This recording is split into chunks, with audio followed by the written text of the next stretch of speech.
One of the most unusual cases which Sherlock Holmes was ever called upon to solve began in a small private school for boys in the north of Belgium. The boys' dormitory at 4 in the morning, lighted by a full moon, looked quiet and peaceful. It would have been difficult to imagine that here began a train of events which filled 4 graves before it was stopped.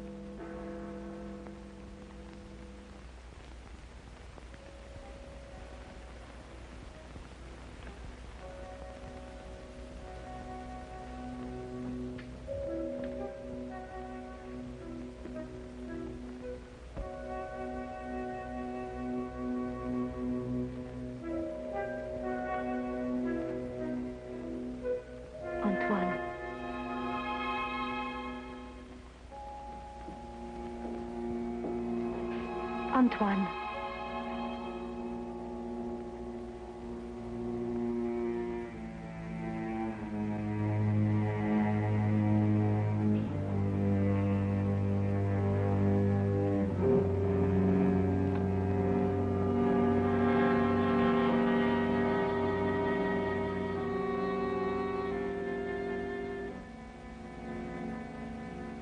He has gone out.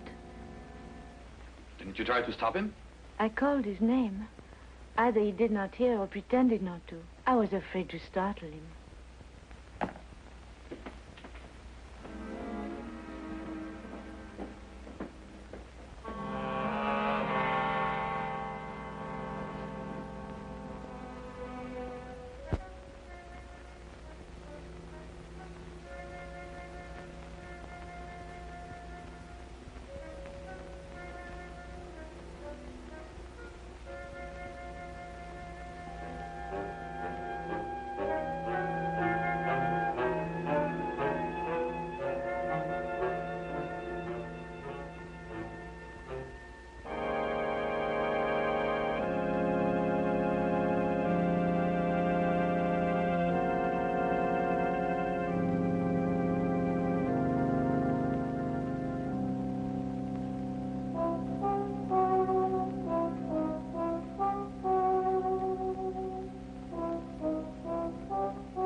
This time, it's you.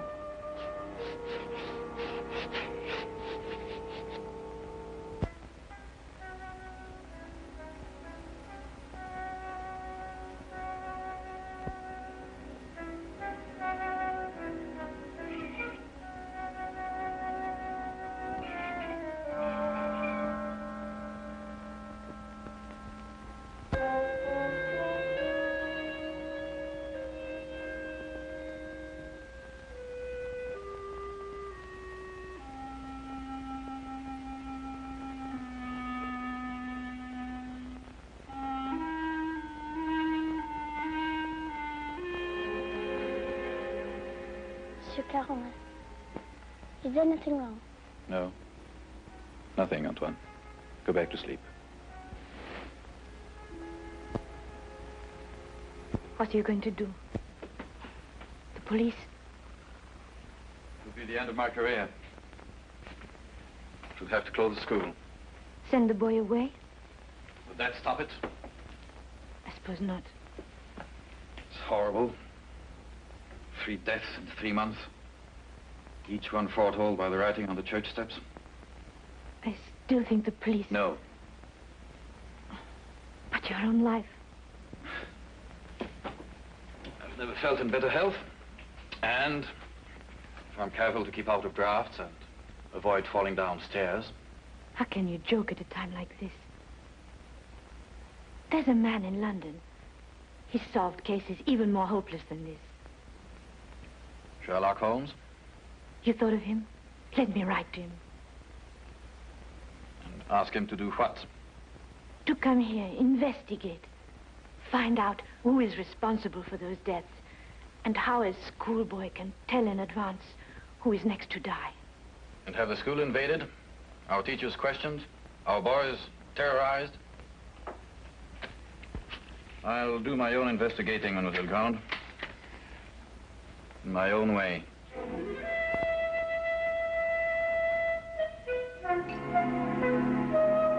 Some weeks later, a letter arrived at Baker Street. Holmes read it over once to himself and then aloud to me. Dear sir, it will be a source of eternal regret to me that I allowed myself to be dissuaded from writing to you sooner, Mr. Holmes. Now Mr. Carolan is dead of natural causes, the doctor says, though I am not sure he isn't mistaken. I pray that you will come to Arno without delay and lend us your assistance in putting an end to these ghastly occurrences. Respectfully yours, Marie Grande. You deduce that the writer of the letter was young? I'll go further than that. I'm prepared to wager that she's madly attractive to boot. Mm-hmm. Better and better. And on what do you base these interesting conclusions? Wishful thinking, my dear chap. Wishful thinking. Then wish no more. She is both young and attractive, with hair the color of autumn honey. Oh, did you read that between the lines? No. This came with the letter. Uh-huh. A lovely color, you'll admit, Watson. And from a beautiful young woman at that. Now, come, Holmes. That's neither logical nor factual, and you know it. You aren't the only one privileged to think wishfully, my dear Watson. Bravo. So you're going to take the case? Yes, and if you pack for us both, I'll arrange for tickets. The boat train took us to Dover. By mid-morning the following day, Holmes and I were sitting in the headmaster's study at the Arno School in the presence of Mademoiselle Marie Grande, who was indeed extremely attractive, with hair the exact shade of autumn honey. Then you're quite sure you've told me everything, Mademoiselle Grande? That is only the matter of the old woman, but I don't think it's important. Well, let me be the judge of that, mademoiselle. Her name is Madame Soulet. She's a harmless, feeble-minded woman who sells charms and love philters for the ignorant. Some have called her a witch. I see. And what is her part in this affair? She admits she went to see those whose names were written on the church steps and offered to sell them some charms against the evil omen. That's most interesting. Did any of the other victims purchase these charms? I can only speak for Monsieur Carolan. He did not. And what about the others? Were they persons of wealth? No. 2 were quite poor. The third one moderately well off. We have no really wealthy people here in Arno, Mr. Holmes. Except, of course, the Count de Passevant. You know the Count? No, indeed. I only happened to pass a carriage on the way boasting his coat of arms. However, I should like to have a word with this Madame Soulet, if that can be arranged. You have only to go to her house. It's on the edge of town, on the North Road.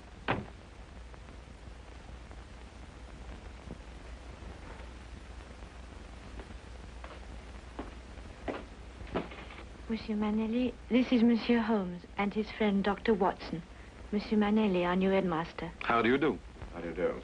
Now that you're here, Mr. Holmes, we have hopes at last of getting to the bottom of this terrible affair. Thank you, sir. I can only hope to do my best. Mademoiselle Grande has given you all the facts? All the facts at her command. Perhaps you can supply some additional ones. I am sorry, no. Mademoiselle Grande was the favorite member of the faculty here. She had Monsieur Carolan's confidence, not I. I see. And now that I've had the honor of meeting you gentlemen, I hope you will forgive me if I go to meet my class. But certainly. By the way, mademoiselle, Dr. Dimanche is waiting in the vestibule. Did you send for him? Yes, I did. I'll go and fetch him. I'll be back directly.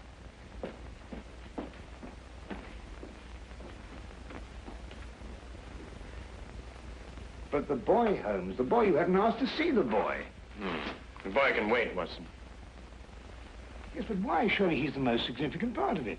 No, because he did the writing on the church steps. Why, yes. Well, I suppose in that case you'd say that the chalk also had significance. No, that was just an instrument. Precisely, my dear Watson. Precisely.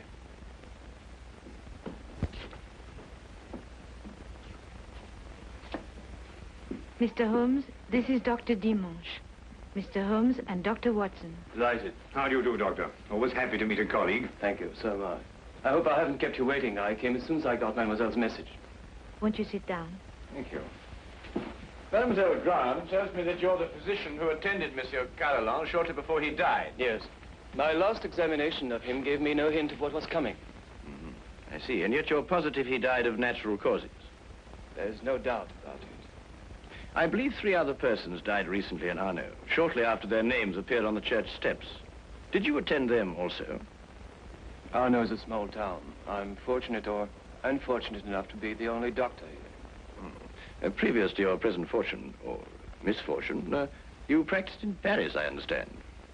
I see Mademoiselle Grant has briefed you well. I told nothing of your past, Doctor. Then how do you know? Well, you dress with the flair of a Parisian. And if you've been living here any length of time, I should imagine you would have acquired a more homespun costume. I might have ordered these from Paris. On the income of a country physician. What do you think, Dr. Watson? Hardly likely, Holmes. Capital, Mr. Holmes. Your powers of deduction have not been overrated. But you didn't ask me here to discuss my clothes or my income. How can I help you? Dr. Dimanche, of what exactly did Monsieur Carolan die? Heart failure. Were you carried out a post-mortem? There's no need. The signs were obvious.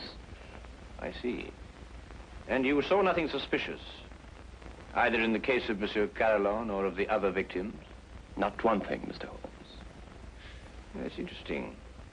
Perhaps you'd care to put forward a theory of your own as to the connection between the prophecies and the deaths. I have no theory. The explanation lies either in the most extraordinary combination of coincidences or in some sort of prevision on the part of the boy, Antoine. Do you believe in prevision or telepathy? Years ago, my professor at Salpêtrière did suggest there might be something in it. For myself, I don't know. I neither affirm nor deny. Then I believe you can tell me nothing more for the present, Dr. Dimanche. Don't hesitate to call on me again. No, I must go back to my surgery. I may have a patient waiting. You never can tell. I'll be here early tomorrow afternoon for the monthly examination, mademoiselle.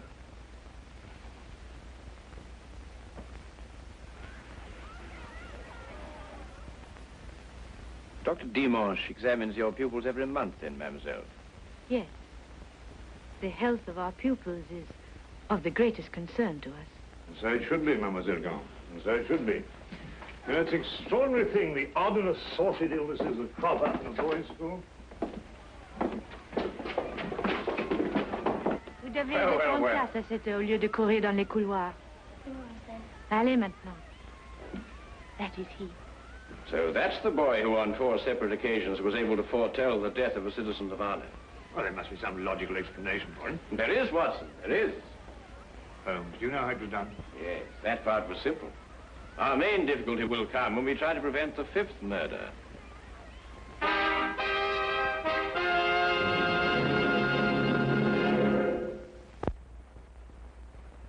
Turn to the case of the deadly prophecy. The church on whose steps the deadly prophecies were written stood less than 100 yards from the school. I had supposed that Holmes, with his usual attention to detail, would want to examine it thoroughly, but once again he surprised me. He did not stop. And I had a fair guess that perhaps he wanted to have a little talk with a certain Madame Soulet. Come in. Madame Soulet? Come in, come in. I was expecting you. I thought you would be. Sit down. Thank you. Do you know why I've come to see you? For help, naturally. Score one to her, Holmes. Let's call it information. Trifling bits of information such as how came the boy by his deadly prophecies? Whose hand was it made them come true? Suppose we start with a bit even more trifling. You offered charms to the victims. But how did you know who they were before they were struck down? There were no announcements made. If the Englishman will cross my palm with English gold, You'll tell me?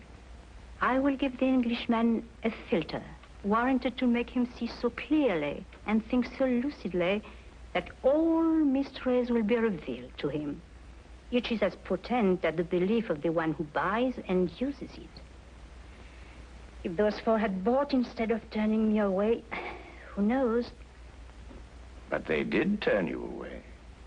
And now all are dead. May I sell you a filter, sir? It will guard you against harm. Come, Watson.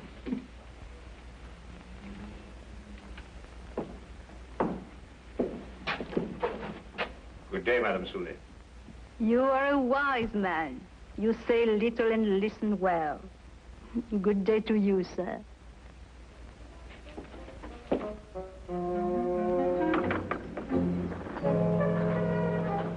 Filters, bosh. We might be living in the Middle Ages. Not the Middle Ages, Watson, merely a small European village. Ah, Count Passavant, I believe. Oui, monsieur. How do you know? I saw you in your carriage, sir. Ah, are you enjoying your stay in our village, Mr. Holmes? Do you know me, Count? I saw you from my carriage. Ah, bravo, Count. As you say in France, touché. May I introduce my very good friend, Dr. Watson? Enchanté, docteur. How do you do, sir? Have you formed any conclusions, Mr. Holmes, as to the names that were written on the church step? Well, at the moment, Count, I must confess that I am more interested in the names that were not written on the church step. Mine hasn't been written on it yet. And I don't believe it will be. Tell me, sir, you know this village. Have you any ideas? I am not superstitious, Dr. Watson. I do not believe...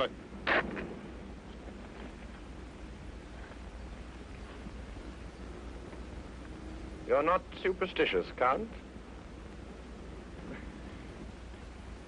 Madame Soulet's filter, at least, can do no harm. Good day, monsieur. Good day. There were a few points about this case which Holmes thought could best be cleared up in Paris. He had asked me to go alone, as the following night there would be a full moon, and he wanted to stay in Arno to be on hand, just in case.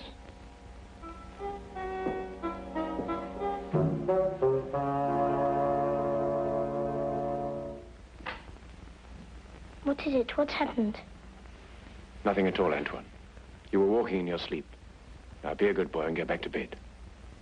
I can't. There's something I must do. Not tonight. Not tonight, Antoine. Yes, sir.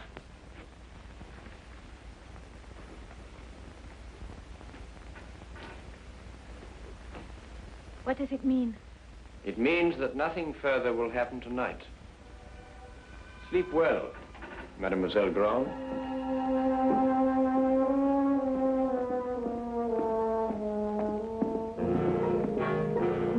The carriage came to fetch me at the station. Later, I found Holmes at the school. Well, you may go back to your class now, Antoine. Well, Watson, did you have a successful trip? Yes, you were right. Good. Mr. Holmes, was the boy able to tell you anything? No, but his silence was eloquent. Oh, by the way, I should like to have the use of the headmaster's study for a little gathering shortly before midnight. You name the murderer? No, he will name himself.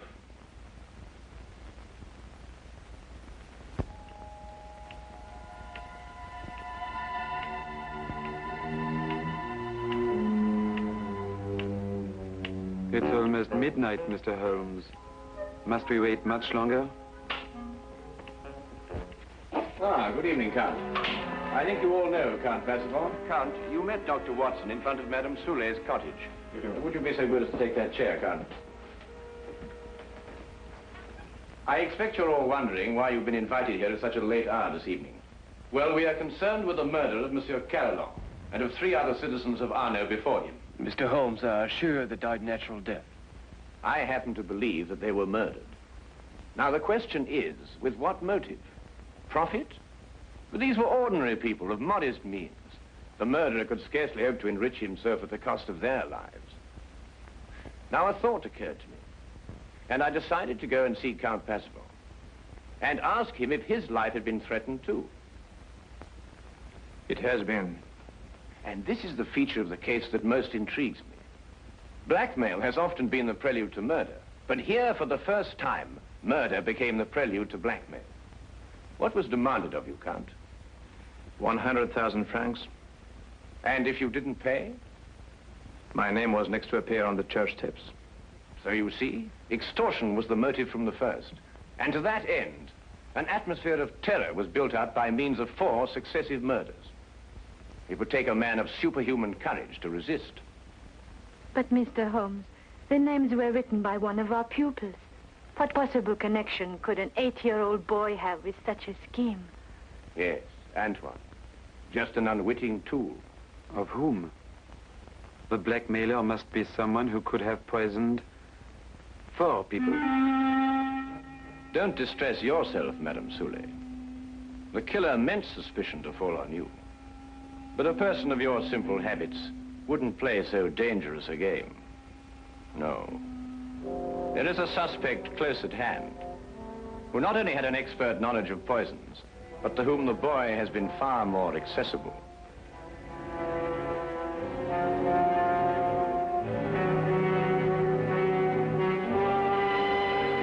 Accessible regularly once a month. This suspect was once a pupil of Dr. Charcot, who lectured on hypnotism at Salpêtrière Hospital in Paris. It would have been as easy for him to send Antoine on his monthly errands as to wind up a mechanical toy. Dr. Watson. Yes? Yesterday in Paris, you made certain inquiries into the character and education of this suspect. What did you discover? I discovered that he was a spendthrift and a wastrel who had quit Paris in order to escape his creditors. It's a lie. Calm yourself, Dr. Dimanche. I, too, have dabbled in hypnotism. This morning, Antoine and I had a little talk.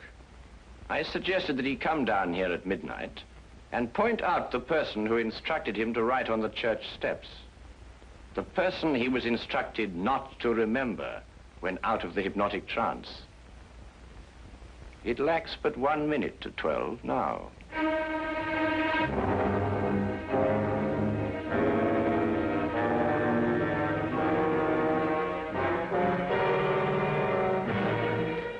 Stay where you are, all of you. Don't be a fool, Doctor. When I visited your office this afternoon to look over your stock of drugs, I took the very ordinary precaution of emptying the cartridges from your gun.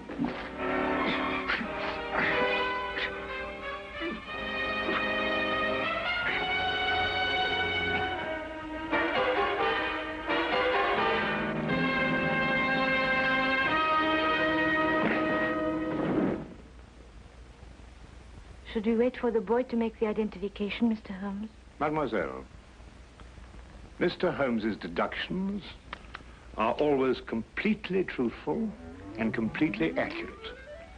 But the methods by which he achieves these ends are not always so straightforward.